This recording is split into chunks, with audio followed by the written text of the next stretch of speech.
Deputy CM Bhatti Vikramarka రేపు జయశంకర్ భూపాలపల్లి జిల్లాలో పర్యటిస్తారని MLA Gandra Venkata Satyanarayana తెలిపారు. భూపాలపల్లి నియోజకవర్గంలో పలు అభివృద్ధి పనులకు శంకుస్థాపన చేస్తారని చెప్పారు. అనంతరం అక్కడ జరగబోయే బహిరంగ సభలో పాల్గొంటారన్నారు. గణపురం మండలం చెల్పూర్ జెన్కోలో సింగరేణి జెన్కో అధికారులతో సమావేశం నిర్వహిస్తారని తెలిపారు. డిప్యూటీ సీఎం పర్యటన నేపథ్యంలో ఎమ్మెల్యే సభాస్థలి ఏర్పాట్లు పరిశీలించారు.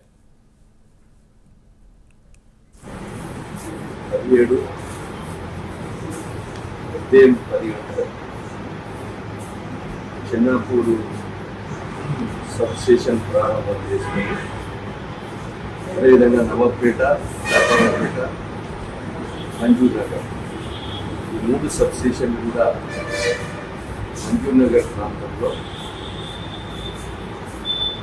18 ట్రైన్ రోడ్డు ఈ యొక్క సబ్స్టేషన్లు ఫౌండేషన్ వేయడం జరుగుతుంది. వేసిన తర్వాత సింగరేణి జెన్కో